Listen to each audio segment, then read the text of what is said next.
शिवपाल जी की। दोनों यात्राओं में एक फर्क, एक विजय यात्रा पर और दूसरा सामाजिक परिवर्तन पर। ये यात्राएं तो चल रही हैं क्योंकि 2022 का घमासान शुरू हो गया है। कांग्रेस की प्रियंका गांधी भीष्म प्रतिज्ञा करके बैठी हुई है, कह रहे हैं जब तक मंत्री नहीं हटेंगे तब तक हमारा संघर्ष जारी रहेगा। कल मौन व्रत किया, आज लखीमपुर पहुंच गई अंतिम अरदास में। वहीं भारतीय जनता पार्टी, सच बात तो ये है कि डैमेज कंट्रोल में लग गई है और प्रदेश अध्यक्ष स्वतंत्र देव सिंह ने जो नसीहत दी है कि नेतागिरी का मतलब ये नहीं होता है कि फार्चून से रौंदा जाए, ये बात भी बीजेपी में एक हलचल पैदा करने वाली है। बहरहाल पलटवार जारी है, आरोप जारी है, एक दूसरे पर हमले जारी है, लेकिन कहीं ना कहीं लगता है कि विपक्ष जो है लगातार बीजेपी की घेराबंदी कर रहा है। आज इसी पर चर्चा करेंगे कि एक ओर बीजेपी की नसीहत, दूसरी ओर प्रियंका की भीष्म प्रतिज्ञा और तीसरी ओर रथ यात्राएं मुलायम के कुनवे से। आज इसी पर चर्चा करेंगे और इस चर्चा में भाग लेने के लिए हमारे साथ 3 मेहमान हैं, हम उनका परिचय कराते हैं। हमारे साथ है कांग्रेस से विकास तिवारी। विकास जी, मैं आपका बहुत बहुत स्वागत करता हूं। धन्यवाद। समाजवादी पार्टी से मकर ध्वज सिंह यादव, मैं आपका भी बहुत बहुत स्वागत करता हूं। और भारतीय जनता पार्टी से जाने माने चेहरे हैं डॉक्टर दिवाकर मिश्र, मैं आपका भी बहुत बहुत स्वागत करता हूं। दिवाकर जी, मैं आपसे सवाल पूछूं, आज 2 यात्राएं निकल गई हैं। अखिलेश ने विजय यात्रा निकाल दी है और शिवपाल ने सामाजिक परिवर्तन की यात्रा निकाल दी है। एक और आप लखीमपुर कांड से डैमेज कंट्रोल में लगे हुए हैं और प्रियंका गांधी भी पूरी तरीके से भीष्म प्रतिज्ञा करके जो है कह रही है कि हमारा संघर्ष जब तक रहेगा जब तक कि मंत्री इस्तीफा नहीं देंगे। क्या कहना है इस बारे में? मुझे जहाँ तक यात्राओं का मामला है जी, तो चाचा भतीजे का आपसी संघर्ष है, उनके अस्तित्व की लड़ाई है कि किस तरह से मुलायम सिंह की विरासत को हम अपने पास कायम रख सकें। तो दोनों लोग अपने अपने मोर्चे में लगे हुए हैं। कहने को तो ऐसा लगता है और लोग कहते भी हैं कि वो भाजपा के खिलाफ है, लेकिन चाचा भतीजे के खिलाफ है और भतीजा चाचा के खिलाफ है। यही उत्तर प्रदेश की 30 करोड़ जनता देख रही है और इसीलिए जो पिछले चुनाव हुए, मैं आपको स्मरण कराना चाहता हूं कि एक बार तो कांग्रेस के साथ मिलकर के चुनाव लड़ा गया, दूसरी बार मायावती जी के साथ मिलकर के चुनाव लड़ा गया, लेकिन इनका हक जो हुआ, जनता ने इनको एक तरह से बिल्कुल नजरअंदाज कर दिया, बिल्कुल ध्यान नहीं दिया और इनका यह जो प्रयोग था ये उत्तर प्रदेश की प्रयोगशाला में असफल साबित हुआ। जहां तक प्रियंका की बात है, आपने कहा कि वो लखीमपुर कांड को लेकर के जो वहां पर एक बहुत दुर्भाग्यपूर्ण दुर्घटना हुई है, उससे अपनी पार्टी को ऑक्सीजन देने का प्रयास कर रही है। भारतीय राजनीति में किसी की मौत पर इस तरह अपनी पार्टी को ऑक्सीजन देने का जो उपाय किया जा रहा है, असफल प्रयास किया जा रहा है, इसकी जितनी निंदा की जाए वह कम है, क्योंकि भारतीय लोकतंत्र हमें इसकी अनुमति नहीं देता है। और जिस तरह से समाजवादी पार्टी के 2 टुकड़े हुए हैं और एक चाचा एक भतीजा दोनों यात्रा निकाल रहे हैं, उसी तरह सोनिया गांधी की दो बच्चों के बीच में प्रतिद्वंदिता युद्ध छिड़ा हुआ है। बहन कह रही है कि मैं आगे निकलूंगा, भाई कह रहा है मैं आगे निकलूंगा। इनका कोई राष्ट्र से, देश से और प्रदेश से कोई लेना देना नहीं। ये अपने परिवार के अंदर अपने अपने अस्तित्व की लड़ाई लड़ रहे हैं। और आप क्या कर रहे हैं वो पहले अपनी तो बता दीजिए दिवाकर जी, आप अपनी तो बताइए कि आप कैसे डैमेज कंट्रोल कर रहे हैं, क्यों आपके सामने मुश्किलें खड़ी हो गई हैं। नहीं, डैमेज कंट्रोल करने की बात इसलिए नहीं है हाँ, कि जब डैमेज होता है तब कंट्रोल किया जाता है। अच्छा, यह तो एक दुर्घटना है और मैं आपको याद दिलाना चाहता हूँ नहीं, लेकिन जो स्वतंत्र देव सिंह का बयान है दिवाकर जी, स्वतंत्र देव सिंह का बयान है कि नेतागिरी का मतलब फॉर्चून से रौंदना नहीं है, नेतागिरी का मतलब लूटना नहीं है। इस पर बताइए क्या कह रहे हैं, ये जो संदेश दिया है। देखिए, ये जो भी बयान आपके द्वारा उद्धृत किया जा रहा है जी, इस संबंध में तो मैं आपको चर्चा के दौरान बताऊंगा ही, लेकिन जो लखीमपुर की घटना पर राजनीतिक दल फायदा लेने का प्रयास कर रहे हैं, नहीं वो तो मान गए हमें। उत्तर प्रदेश की नहीं, इस पर बताइए। राजनीति में नहीं, वो मैं मान गया दिवाकर जी, इस पर बोलेंगे, स्वतंत्र देव सिंह के बयान पर बोलेंगे। और जिस तरह से 15 वर्षों तक माया मुलायम, नहीं वो मान गए दिवाकर जी, थोड़ा सा हमारे पास भी समय भी देखना, हमें खाली इतना बताइए कि ये जो स्वतंत्र देव सिंह का बयान आया इसके बारे में क्या कहना, बस इतना बता दीजिए। नहीं, स्वतंत्र देव जी का बयान अपनी जगह, वो प्रदेश अध्यक्ष है, उनके बयान पर मैं कोई टीका टिप्पणी थोड़ी करना चाहता नहीं, लेकिन ये वास्तव में अपनी जगह, लेकिन ये सबक तो दिया है उन्होंने, पार्टी को एक सबक तो दिया है भाई। वो प्रदेश अध्यक्ष है, उनके बयान पर मैं छोटा कार्यकर्ता को टीका टिप्पणी थोड़ी करूंगा। नहीं, टीका टिप्पणी मत कीजिए, नहीं टीका टिप्पणी नहीं। आप ये तो मानते हैं कि भाजपा को आपके अध्यक्ष ने एक सबक दिया है, एक सीख दी है, ये तो मानेंगे। देखिए, प्रदेश अध्यक्ष है, उनका मार्गदर्शन तो पूरे उत्तर प्रदेश के कार्यकर्ताओं के लिए बस हो गया, हो गया दिवाकर जी, हो गया, ठीक बात, हो गया, मैं बात मान गया आपको। मकर ध्वज, आपने सुना कि सीधे सीधे कह रहे हैं कि ये जो यात्राएं हैं, ये जो चाचा और भतीजे की विरासत की लड़ाई है, सीधे तौर पर उन्होंने कह दिया। मकसद ये है कि आप जिस उद्देश्य को लेकर के चल रहे हैं उसमें कोई सफलता मिलने वाली नहीं है, और उन्होंने पिछला इतिहास भी बता दिया। क्या कहेंगे, जरा संक्षेप में बताइए। डॉक्टर रमेश वर्मा जी, सर मैं आपको अभिनंदन करता हूं इस प्लेटफॉर्म पे। डॉक्टर दिवाकर मिश्रा जी की इस बयान की मैं निंदा करता हूं, जिस पर उन्होंने लखीमपुर में जो जानबूझकर मंत्री अजय मिश्रा टेनी के पुत्र ने निर्दोष और बेगुनाह किसान जो वापस लौट रहे थे उनको जानबूझकर इंटेंशन से मारने की इंटेंशन पर उनकी गाड़ी चढ़ा दी उनके ऊपर और उनकी हत्या कर दी, उसको ये दुर्घटना कह रहे हैं डॉक्टर दिवाकर मिश्रा जी। तो मैं निंदा करता हूं इनके बयान को। और दूसरी बात, कौन क्या कर रहा है नहीं कर रहा है, इनको भाजपा को बताना होगा।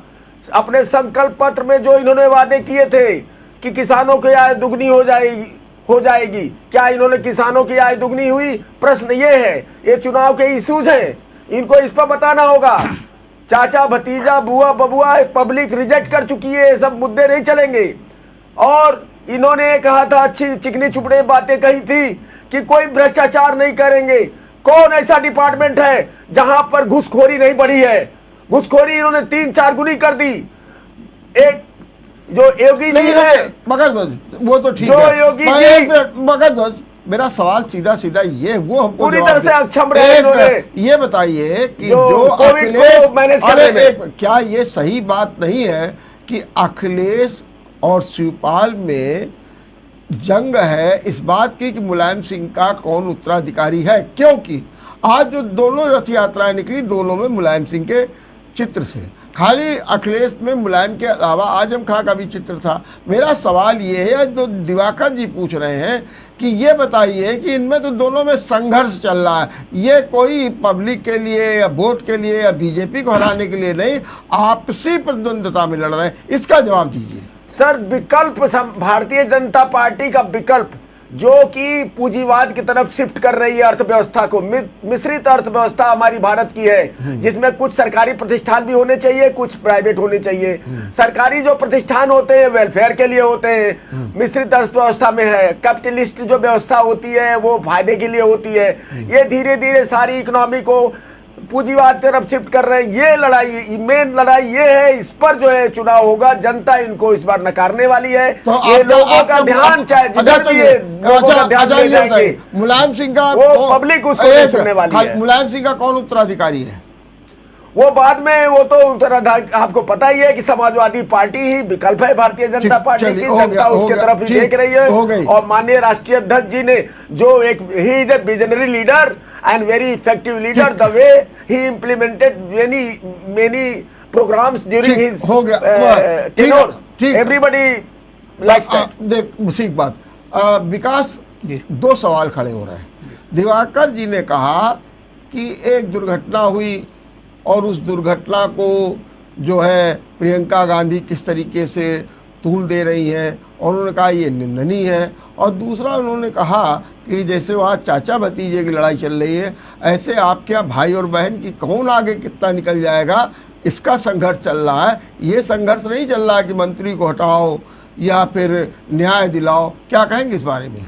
ऐसा दिवाकर जी की सोच है। पहली चीज़ तो मैं इनके बयान की बहुत निंदा करता हूं, जिसमें ये इसको कह रहे हैं कि ये हादसा है। सबसे पहले अगर देखा जाए इस पूरे घटनाक्रम के मूल में क्या है, इस घटनाक्रम के मूल में है कृषि मुद्दे जो हैं, आपके कृषि कानून जो आए हैं।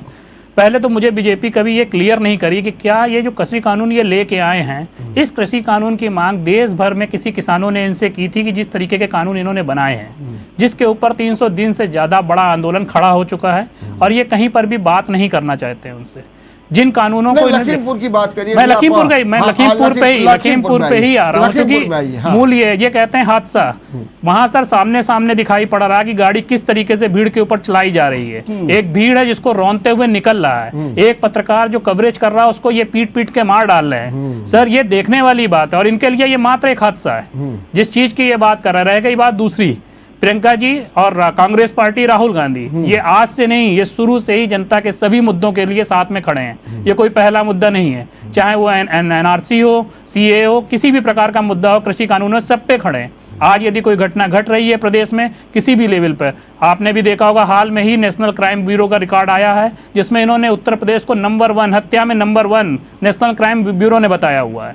इसकी जानकारी कर ले। योगी जी केवल और केवल पब्लिसिटी पे कोई विकास कार्य का खर्चा हो इनके पास बता दें, क्या किया इन्होंने ये अपने आंकड़े बता दें। केवल और केवल करोड़ों रुपए, अरबों रुपए केवल सर ये फूके जा रहे हैं एडवर्टीजमेंट पे। ये बताइए कि प्रियंका गांधी इस बात पर क्यों अड़ी हुई है कि जो है मंत्री इस्तीफा दें? भाई उनके लड़के को गिरफ्तार कर लिया गया, उनकी कस्टडी हो गई है। कब सर गिरफ्तारी सर हमारे आंदोलन के बाद हुई है। हमारे आंदोलन से पहले इन्होंने सब उसको बराबर कर दिया था। ये चाहे नहीं रहते कुछ ऐसा हो। हमारे आंदोलन की 2 ही शर्तें थी, प्रियंका जी ने शुरू से 2 ही शर्तें रखी हैं। पहला ये कि मंत्री को बर्खास्त किया जाए, उनके बेटे को अरेस्ट किया जाए। एक व्यक्ति जो केंद्रीय गृह राज्य मंत्री है उसके पद पर रहते कैसे आप इस चीज की कल्पना कर सकते हैं कि उसका बेटा जो अरेस्ट हुआ है उससे निष्पक्ष जांच होगी। एक ऐसी चीज जिसमें आपको सामने इंटेंशनली दिखाई पड़ रहा है कि कोई आदमी व्यक्ति उसको रौंद रहा है और उस पर पुलिस उसको नोटिस भेज के उससे बातचीत करना चाहती है, कोई अरेस्टिंग नहीं। किस तरीके से अरेस्ट कर रहे हैं? जब इनके ऊपर दबाव पड़ रहा है तब इन्होंने इसको अरेस्ट किया। अदरवाइज ये अपने हिसाब से पूरी तरीके से। ये बताइए, मैं आपसे सवाल एक पूछा थोड़ा संक्षेप में, आप तो अधिवक्ता भी हैं, क्या आप उनके पिता को कहीं से दोषी मानते हैं इस पूरे प्रकरण में? और क्या उन पर कोई धारा लगती है? क्या उनकी गिरफ्तारी की मांग जो हो रही है वो उचित है? और कौन से वो कारण जिनके कारण उनके पिताजी को कटघरे में खड़ा किया जा रहा है? उनके पिताजी को कटघरे में सबसे पहले उनके द्वारा जो उनका बयान है पहले केंद्रीय मंत्री का, जिस बयान पे उन्होंने कहा कि सुधर जाओ, इस तरीके के आंदोलन नहीं करने, ये कहीं ना कहीं एक रूपरेखा तय करता है। इनके बच्चे ने जो किया, इनके लड़के ने जो किया, आशीष मिश्रा ने, वो अपने पिता की सह पर ही किया है। ये बिल्कुल स्पष्ट क्लियर है। ठीक बात। दिवाकर जी, आपने सुना कि पिता ने कहा सुधर जाओ और लड़के ने सुधार दिया। ये सीधी सीधी बात है। और ऐसी स्थिति में मंत्री के खिलाफ कार्रवाई क्यों न की जाए, ये बात कांग्रेस की ओर उठ रही है। क्या कहेंगे आप? मैं अपने कांग्रेस के मित्र से पूछना चाहता हूं कि 1984 में जिस तरह पूरे देश के अंदर सिखों का कत्लेआम हुआ, आजादी के बाद कांग्रेस ने प्रधानमंत्री के पद को लेकर के जिस तरह से भारत माता के 2 टुकड़े कर दिए, इसका जवाब कांग्रेस कहां दे रही है? सर थोड़ा सा इतिहास की जानकारी कर लीजिए सर, इतिहास की जानकारी कर लीजिए सर। 1947 में डिवीजन कांग्रेस की मांग नहीं थी, डिवीजन कांग्रेस की मांग नहीं थी सर, इसकी जानकारी पहले कर लीजिए। नहीं मिला है, हमारी सरकार ने उस पर SIT का गठन किया है और बहुत शीघ्र ही इनके कांग्रेस के नेता चांसलर और प्रेसिडेंट थे, दोनों पे दोनों। यही सर समस्या है, मुद्दा कोई और होता है, बात कहीं आप करते हैं। विकास का मुद्दा है, विकास पे आपको बात नहीं करनी है। जो कांड आपके प्रदेश में हो रहा है, जिसको आप कानून का राज्य कहते हैं, उस पर कोई बात नहीं होनी है। केवल योगी जी के शब्दों में और केवल मीडिया में बयानबाजी के लिए आपके पास कानून का शासन है, लेकिन वास्तविकता में कानून का शासन कहीं नहीं है। गोरखपुर में योगी जी के गढ़ में, गोरखपुर में पुलिस ने जो काम किया है वो बिल्कुल जनता साफ साफ देख रही है और इसका हिसाब आपको बहुत जल्दी देना पड़ेगा। जिस तरीके से आपने छोटे बच्चे के बाप को एक पत्नी से उसके पति को केवल पुलिस वालों ने अपनी हठधर्मिता के अंतर्गत छीन लिया, और क्या कार्रवाई की आपने क्या कार्रवाई? अभी तक फरार हैं उसमें से 3 से 4 लोग। उसकी पत्नी की निरंतर मांग है, गोरखपुर पुलिस पे मेरा विश्वास नहीं है, लेकिन आप उसकी जांच ट्रांसफर नहीं कर रहे हैं। कांग्रेस के लोगों कान खोल करके GMB चैनल के माध्यम से सुन लो, इस बार जब लोकसभा का चुनाव होगा, विधानसभा का चुनाव होगा, तो आपकी सीटों की संख्या और वो सर अभी बनारस की रैली में, प्रियंका गांधी जी की बनारस की रैली में देख लेते हैं कि कैसे लोग आ रहे हैं, कितना करना चाह रहे हैं और क्या मांग है आपकी। आपने कुछ नहीं दिया है। आपने किसानों की आय 2022 में दुगनी करने का वादा किया है, लेकिन आपने खर्चे बढ़ा दिए हैं। मगर एक सवाल, एक मिनट होगा, दिवाकर जी एक मिनट,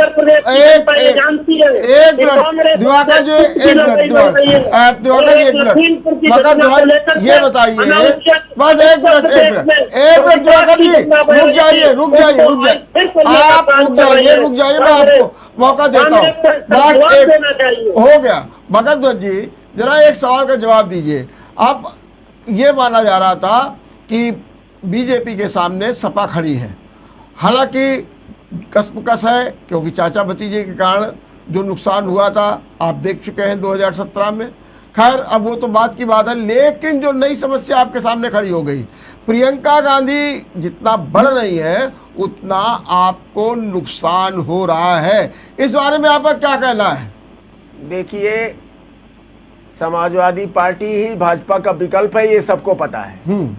किसी अगर और जनता भाजपा से नाराज है और जनता वोट बांटना नहीं, जनता वोट इधर उधर नहीं करेगी, वो समाजवादी पार्टी को वोट करने जा रही है, क्योंकि उसको भाजपा को इस बार सत्ता से उखाड़ फेंकना है। किसी और दल को कहीं और वोट दे के वही इनडायरेक्टली अप्रत्यक्ष रूप से भाजपा को ही मदद करेगी, ये जनता जानती है। कौन मदद करेगा भाजपा की? प्रियंका गांधी। कैसे? जनता अगर समाजवादी पार्टी ही विकल्प है, हाँ मान गए, अब वो वही हराने जा रही है भारतीय जनता पार्टी को, ये जनता को पता है। ठीक है, क्योंकि भारतीय जनता पार्टी ने ये जो उज्ज्वला योजना की ये लोग गाना गाते हैं। नहीं, मेरा सवाल पहले सुन जाइए। आपने कहा कि बीजेपी को ये फायदा कौन पहुंचाना चाहते हैं, जरा वो बताइए पहले हमको। वोट पब्लिक, अपना वोट का कोई डिस्ट्रीब्यूशन पब्लिक का नहीं होगा, एक तरफा वोट समाजवादी पार्टी को जनता देगी, क्योंकि वो भाजपा का जनता समझ रही है कि भाजपा का विकल्प सिर्फ समाजवादी पार्टी है और वही उसको हरा सकती है। इसलिए सारी जनता इस बार समाजवादी पार्टी को वोट देके, और इनको ये झूठे लोग जिन्होंने काला धन पे लोगों ने वोट दिया था 2014 में, लंबी लंबी बातें किए थे, काला धन कहाँ आया बताइए? काला धन और बढ़ गया। उज्ज्वला योजना, इन्होंने खाली सिलेंडर कहीं पड़े थे, किसी पूंजीपति सलाहकार ने बता दिया कि इसको बांट दो, इसको कस्टमर बना लो, और एक बार सिलेंडर दे दिया और हजार रुपए अपना उनसे जो है गैस बेच रहे हैं। क्या पब्लिक को नहीं समझती है? नहीं, पब्लिक एक बात समझ रही है। मगर तो और ये नोटबंदी के नाम पर हो गया एक बात कहना चाहता हूँ, मैं एक सेकंड लेना चाहता हूँ, बस एक सेकंड लेना चाहता हूँ। नोटबंदी का एक गाना गाती है भारतीय जनता पार्टी, नोटबंदी पर इन्होंने महिलाओं और गरीबों महिलाओं के इन्होंने पैसे बैंकों में रखवा लिए और उन पैसों को लोन दे दिया पूंजीपतियों को, जो पैसे लेके देश से भाग गए। इन्होंने गरीबों के भी पैसे निकलवा दिए, महिलाओं के पैसे निकलवा दिए और उस पैसे को लोन दे दिया और वो सब लेके देश से भाग गए। सुन तो लीजिए, बताना पड़ेगा, जनता इस बात छोड़ने वाली नहीं भारतीय जनता पार्टी आप को। 2022 का चुनाव हो रहा है, आप जाने कहा नोटबंदी चले गए। जो सवाल इस समय पूछा जा रहा है वो आप, ये मेरा सवाल, मोदी जी को एक मिनट, मोदी जी मोदी जी जाएंगे जो कुछ दाम बढ़ता रहा और साहब दाढ़ी बढ़ाते रहे। मेरा एक सवाल का जवाब आप दे दीजिए सीधे सीधे, वो कौन सा कारण है कि प्रियंका को वोट नहीं मिलेगा? क्या आप बता सकते हैं इसका कारण? एक लाइन में बताइएगा, ज्यादा नहीं। देखिए सर, समाजवादी पार्टी ही विकल्प है। मैं बाबा कह रहा हूँ, जनता बीजेपी को नहीं चाहती है, उसको हराना चाहती है, घाट पेड़ना चाहती है और जनता समझ रही कि समाजवादी पार्टी ही हरा सकती है, इसलिए वो पूरा वोट गोलबंद होकर समाजवादी पार्टी को पड़ने वाला है। विकास तिवारी, आज एक बयान आया और इस बयान में ये कहा गया, और ये अखिलेश की ओर से भी बयान आया है कि कांग्रेस और बीजेपी दोनों की नीतियां एक हैं और इनमें कोई फर्क नहीं है, और इन नीतियों के एक होने से प्रियंका चाहे जितना एक्टिव हो जाए, हमारे सपा पर कोई असर पड़ने वाला नहीं है। बल्कि एक रिपोर्ट तो ये भी आ गई है कि प्रियंका को जो जो वोट मिलेगा उससे भारतीय जनता को फायदा होगा, भारतीय जनता पार्टी को, क्योंकि वो वोट विपक्ष का होगा और जो है सपा का होगा, इसलिए उसका नुकसान सीधे तौर पर जो है सपा को तो होगा लेकिन बीजेपी को फायदा होगा। अब आप इसके बारे में क्या कहेंगे? दो सवाल के जवाब दीजिए। सर, पहली चीज तो ये कहना चाहूंगा कि अखिलेश यादव के अखिलेश यादव जी के कौन से पैरामीटर हैं जिसके आधार पर उन्होंने ये तय कर दिया कि कांग्रेस की नीति और बीजेपी की नीति एक है? अगर यही होता तो देश में इतने लंबे समय तक शासन करने के बाद जिस तरीके से आज बीजेपी सब चीज बेच डाल रही है, तो क्या कांग्रेस ने क्या चीज सब चीजें बेच डाली थी? इन्वेस्टमेंट की पॉलिसी तो कांग्रेस के समय तो आई थी सर, वो तरीके अलग थे, रुग्ण इकाइयों को मेंटेन करने का तरीका था, वो तरीका नहीं था जिस तरीके से किसान किसी कानून तो इन्होंने ही इनकी जो क्या मेरी रूपरेखा है सर, हमारी रूपरेखा है, जरा इनको विकास को बात कर लें। जिस तरीके से वो बात कर रहे हैं या जो पैमाने वो बताना चाह रहे हैं, वो पैमाने सर हमारी समझ से तो नहीं है। हम हर जगह इनके विकल्प के रूप में हैं, जहां भी देखिए हम ही ने इनकी सत्ता को परिवर्तन किया हुआ है। हाँ, कांग्रेस की जो उत्तर प्रदेश में कुछ कमी रह गई थी, जो एक लंबे समय से हमारा वोट बैंक नहीं बढ़ पाया है, उस वोट बैंक पे अब हम मेहनत कर रहे हैं और भगवान चाहेगा तो हमको इस बार बहुत अच्छी सफलता मिलेगी। और कहीं ना कहीं जो भी चूक हमसे रह गई हैं, जिन चीजों की वजह से, उनको सब पे हम सुधार कर रहे हैं। और ये प्रियंका गांधी की अभी हाल की बनारस की रैली ने इस चीज को बहुत स्पष्ट संदेश दिया है कि अब प्रदेश की जनता किसके साथ जाना चाह रही है। लेकिन एक बात और है, एक लाइन में एक बात और है, आपका संगठनात्मक ढांचा नहीं है, आपके पास नेता नहीं है। जो नेता है वो भाग भाग के चले जा रहे हैं। अब देखिए राजाराम कल चले गए, अपने कानपुर के थे, जन आधारित नेता थे, तो आपके पास तो कुछ रह नहीं पा रहा है, बल्कि सब टूट टूट के जा रहा है। क्या कहेंगे आप? नहीं सर, इस पे जो भी कुछ है, जो डैमेज हो रहा है, उसको कंट्रोल किया जाएगा। ऐसा नहीं है, कुछ होता है, कुछ कह सकते हैं मौसमी लोग होते हैं जिनको सत्ता बदलने का एक टाइम होता है बिल्कुल फिक्स, उस पे वो चले जाते हैं। ऐसा नहीं है कि जब सत्ता पक्ष में रहता है कोई व्यक्ति तो उसके पास लोग नहीं आते हैं। हमारे पास भी अन्य दलों से टूट के लोग आते थे, आज दूसरे का टाइम आया है तो उसमें लोग जा रहे हैं। ठीक है, आगे भविष्य पे इस पे काम किया जाएगा कि नहीं, ऐसा कोई। राजाराम क्यों गए, बता सकते हैं आप? अभी तो सर परसों तक वो मंच पर साथ में थे, अब क्या समस्या हुई है ये तो अब दिवाकर जी, ये कहा जा रहा है, बड़ा आरोप है बीजेपी पर। आरोप ये है कि बीजेपी प्रियंका को बढ़ा रही है, अखिलेश को किनारे करके, और लखीमपुर जाने तक की अनुमति दे रही है, राहुल गांधी को दे रही है, ताकि वो बढ़े। और जितना प्रियंका और राहुल बढ़ेंगे, मतलब कांग्रेस बढ़ेगी, उतना आपको फायदा होने जा रहा है। इसलिए आपने ये नीति अपना ली है। क्या कहेंगे, कितना फायदा होने जा रहा है आपको? देखिए, एक पहले मैं अपने मित्रों की बात का जो होड़ लगी हुई है, कांग्रेस और सपा के दोनों मित्र हमारे कह रहे हैं कि हम ही भाजपा का विकल्प है, तो मैं उन्हें दोनों मित्रों को स्पष्ट कर देना चाहता हूँ कि भाजपा का विकल्प ना कांग्रेस है ना सपा है, क्योंकि उत्तर प्रदेश की 21 करोड़ जनता ने यह संकल्प लिया है कि वह बाबा के नेतृत्व में 2022 के चुनाव में 350 पार, यानी हम अपना स्वयं का रिकॉर्ड तोड़ने जा रहे हैं। हाँ, जिला ठीक है, पंचायत ठीक। चुनाव सर, में बंगाल में भी यही कर रहे थे आप, बंगाल में भी ऐसे ही कर रहे थे जिला आप। पंचायत के चुनावों में बंगाल में भी यही हो रहा था, बंगाल में भी आप 250 सीटें जीत रहे थे। समाजवादी पार्टी चलिए आ जाए इनकी बात ये ये परसेप्शंस का एक गेम चलाते रहिए सर, यही चलता है। एक मिनट जरा बात को, हाँ दिवाकर जी बोलिए। जहाँ तक आपका प्रश्न है हाँ कि भाजपा इन्हें बढ़ा रही है उन्हें घटा रही है, भाजपा लोकतंत्र में विश्वास रखती है, और जिस तरह से कांग्रेस के लोगों ने, समाजवादी पार्टी के लोगों ने और बहुजन समाज पार्टी के लोगों ने, मैं आपको स्मरण कराना चाहता हूँ कि जब 58 मुकदमे मुख्तार अंसारी के ऊपर थे, तो मुख्तार अंसारी तो 15 वर्षों तक मुलायम, माया और अखिलेश ने दूध पिलाने का काम किया। आजम ने 69,000 करोड़ रुपए की सरकारी जमीन पर कब्जा कर रखा था, तो उसको 15 वर्षों तक सपा बसपा ने दूध पिलाने का काम किया। हम लोकतांत्रिक पार्टी हैं, लोकतंत्र पे विश्वास रखते हैं, हमारे को न्याय पर भरोसा है, हम कानून का राज चलाना चाहते हैं, और इसलिए हम ना तो किसी को बढ़ा रहे हैं। वो सर कानून का राज दिख रहा है आपका गोरखपुर में। लोकतंत्र में, अरे मैं बोल नहीं रहा था, बीच में क्यों बोल आप बोलिए आप बोलिए, आपकी बारी आएगी, आप अपनी बात हाँ करिएगा। बोलिए आप जल्दी बोलिए जी।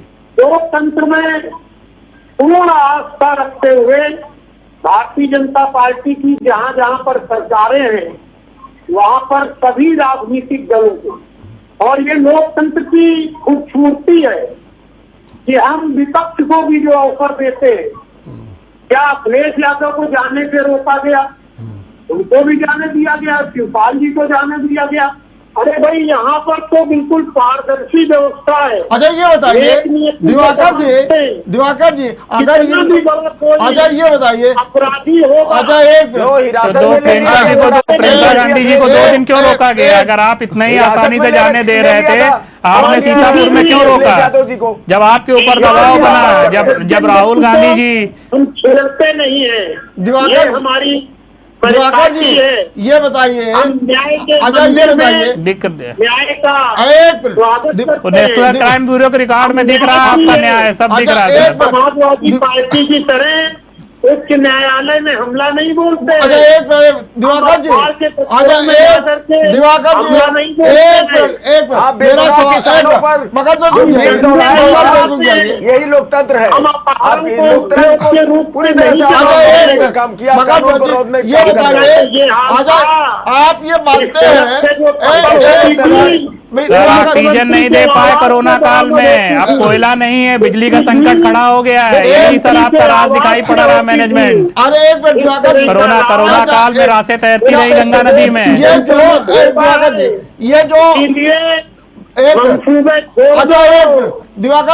आप ये बताइए, कांग्रेस बनेगी भारतीय जनता पार्टी 2022 के चुनाव में ठीक 350 से मुंगेरी लाल के सपने हैं सर, सब देखिए जनता स्पष्ट कर देगी। हो गया विकास जी एक बात सवाल है, आज आपके ऊपर एक बहुत जबरदस्त हमला हो रहा है। कह रहे हैं कि राजस्थान में जो एक दलित को पीट करके मार डाला गया, मायावती कह रही है कि कांग्रेस बिल्कुल चुप है, और सबसे ज़्यादा जो हमलावर है वो है बीजेपी।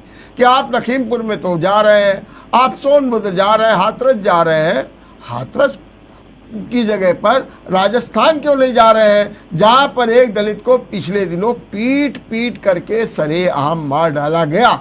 क्या कहेंगे इस बारे में? सर मेन प्रमुख बात यह है कि उत्तर प्रदेश में हम विपक्ष में हैं, ठीक है, राजस्थान में हम सत्ता पक्ष में हैं। जैसे हम विपक्ष में होकर अगर कोई चीज होती है तो हम सरकार पे दबाव बना रहे हैं, तो इन पार्टियों को जाना चाहिए ना। कांग्रेस अपनी सत्ता की दर की पार्टी में थोड़ा ना वहां पर जाएगी। अगर उसको जाना है, हाथरस में जा रहे हैं हम, लखीमपुर खीरी में जा रहे हैं, जरूरत पड़ेगी गोरखपुर वाले कांड में जाएंगे। तो जहां पर कोई विपक्ष में होता है तो वो विपक्ष का ही काम होता है सरकार को सजग करना। ये दिवाकर जी आपने सुना कि ये कह रहे हैं, बल्कि आज गहलोत का भी एक बयान आ गया है कि भैया अगर राजस्थान में किसी को कोई तकलीफ है तो प्राइम मिनिस्टर हमें, अमित शाह हमें और बीजेपी के नेता हमें, विपक्ष के नेता हमें। अरे भाई हमारे नेता क्यों आएंगे, हमारी तो वहाँ सरकार है। क्या कहेंगे इस बारे में दिवाकर जी, ये बड़ा जबरदस्त बयान चल रहा है आज। देखिए, ये हमारे मित्र जो है अपनी ही पार्टी और सरकार का मखौल उड़ा रहे हैं। हाँ। यदि कोई पार्टी सत्ता में होती है तो उसका धर्म होता है। राजा जब रात में सोने जाए तो उसका धर्म होता है कि वह मुतमईन हो जाए, इस बात से निश्चिंत हो जाए कि उसकी जनता, उसकी प्रजा। हमारी बात सर इस बात पे है कि प्रियंका गांधी वहाँ क्यों जाए, बाकी सरकार वहाँ कार्रवाई कर रही है, ऐसा कुछ नहीं है कि कार्रवाई नहीं हो रही है। ये आपकी बात का, ये आपकी बात का केवल प्रत्युत्तर है, ये आपकी बात का प्रत्युत्तर है कि हमको वहाँ जाना चाहिए कि कहाँ जाना चाहिए। मेरी बात पूरी हो जाए, मैं तो नहीं बोलता आपके बीच में। आजा दिवाकर, मेरी बात पूरी हो जाए तो आप जवाब दीजिए। हाँ, आप संक्षेप में करिएगा। हाँ, संक्षेप में करिए, आप डिस्टर्ब मत करिए। ठीक। तो राजा का ये धर्म होता है हाँ, कि वो प्रजा जो है कि अगर वो भोजन करने जा रहा है तो पहले मुतमईन हो जाए, निश्चिंत हो जाए कि उसके राज्य की प्रजा ने भी भोजन कर लिया है। और जब राजा सोने जाए तो इस बात से मुतमईन हो जाए कि उसकी प्रजा भी इत्मीनान से चैन की नींद सो रही है। लेकिन मैं आपको बताना चाहता हूं कि कांग्रेस की जहां पर सरकार है, चाहे राजस्थान का ले लीजिए, छत्तीसगढ़ का ले लीजिए, प्रजा परेशान है। वहां पर विकास हो नहीं रहा है। लोग, ना तो शिक्षा है, ना दवाई है, ना चिकित्सा है। हमारे यहाँ तो बाबा जी जो है फ्री में अनाज दे रहे हैं। ठीक बात, मैं मान गया। 16 करोड़ लोगों को डॉक्टर, 16 करोड़ लोगों को 2 बार दिवाकर जी अपना ये वाला दर्शन अपने प्रधानमंत्री जी को ही भेज दीजिए, जिन्होंने आजादी के इतने समय बाद लोगों को लाइन में खड़ा कर दिया है सर, पेट्रोल डीजल खाने के लिए लाइन में खड़ा कर दिया है सर। एक हाथ से दे रहे हैं, एक हाथ से जेब साफ कर रहे हैं। 2022 तक किसानों की आय दुगनी करने की बात कर रहे हैं, आपने खर्चे दुगने कर दिए हैं सर। अजय एक मिनट बस, आखिरी सवाल, बस एक मिनट, आखिरी सवाल। मंडल का विरोध करने वाले आज ओबीसी में मंत्री बना रहे हैं। ये क्या जनता नहीं जानती है? 4 महीना रह गया तो ओबीसी को मंत्री बना के ओबीसी कार्ड खेलने ही भी सब जनता जानती है। जब इन्होंने मंडल का विरोध किया एक सवाल बस विकास। और एक और डॉक्टर रमेश वर्मा सर, मैं एक चीज पूछना चाहता हूँ डॉक्टर दिवाकर मिश्रा जी से कि एक उदाहरण बताइए जिसमें नामजद 302 का नामजद आरोपी, जो कि 6 दिन बाद, कौन सा ऐसा उदाहरण बताइए जिसको धारा 160 के तहत जानकारी के लिए बुलाया जाता है और 6 दिन लगा दिया जाता है। हो गया बस। मैं विकास सबसे पहला एक सवाल पूछेगा, जवाब भी बहुत संक्षेप में ही एक लाइन दे।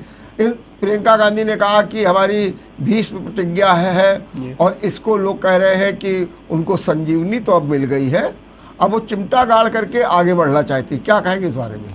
सर पहली चीज़ यही है कि जो घटना घटी है वो छोटी घटना नहीं है। ठीक। इस घटना में अगर ये मंत्री का पुत्र है तो मंत्री के पद पर रहते उसकी जांच पे पूरा भरोसा जनता का नहीं जा सकेगा, इसीलिए हमारी ये प्रतिज्ञा है। ठीक। और इसीलिए उनके बिना उनके पद से हटे हम इस आंदोलन को समाप्त नहीं करेंगे। लेकिन इससे आपके कांग्रेस को लाभ मिल रहा है? लाभ सर ऐसा राजनीति कोई ऐसा नहीं है, किसी भी हर चीज को राजनीतिक एंगल से नहीं देखना चाहिए। ये तो सर हमारे झाड़ू लगाने के भी बात को, रचनात्मक कार्य को भी इन्होंने, योगी जी ने जो तंज कसा है वो इनकी महिलावादी सोच और दलितों के प्रति जो देश की आधी जनता सुबह उठ के अपना स्वाभिमान का काम करती है, उस पर भी ये सरकार। मगर जी ये बताइए सीधे सीधे तौर पर कि ये जो 2 यात्राएं मिलने क्या जा रहा, कोई फायदा भी होगा?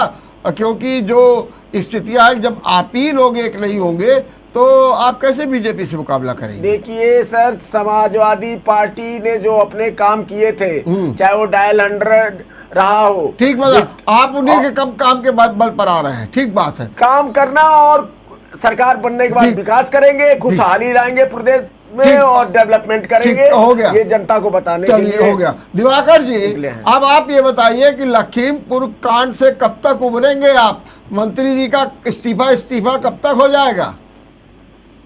देखिए, ये उभरने की कोई बात नहीं है। हाँ, मैं तो इनके मुलायम माया और अखिलेश के 15 वर्षों का हिसाब मांग रहा हूँ कि जब मुख्तार अंसारी के खिलाफ सरकार आपकी चल रही है 5 साल से, हिसाब आप पीछे को मांग रहे हैं। क्या कमाल है भाई। तो इन्होंने इनके खिलाफ कार्रवाई क्यों नहीं की? ठीक बात। गायत्री प्रजापति के खिलाफ 2017 में जब हमारी सरकार आई तब कार्रवाई हुई, मुख्तार के खिलाफ तब कार्रवाई हुई। अरे गुंडों की सूची दीजिए ना पूरे प्रदेश की, 2 एक लोगों का नाम आप रखते रहते हो। अपराधियों से साठगांठ रही है। अजय मिश्रा आपका मंत्री क्या है? काम किया है। चलिए 2000 हो गया। मर्डर में केस इनका चल रहा है कोर्ट में, पेंडिंग है। अजय मिश्रा जी को आप मंत्री बना रहे हो। अरे बाकी कांड सब भूल गए, कुलदीप सेंगर की बात करिए, कुलदीप सेंगर की। हो गया। बाला के नेतृत्व में एक बार फिर से सरकार प्रभात चलिए, हो गया। मर्डर में चलिए, ऑलरेडी ये चलिए बहुत बहुत मुकदमा धन्यवाद, चल रहा है इनका। बहुत बहुत धन्यवाद, अजय बहुत बहुत मिश्रा मंत्री धन्यवाद के ऊपर। विकास जी आपको, और भगत जी आपको, दिवाकर जी आपको बहुत बहुत धन्यवाद।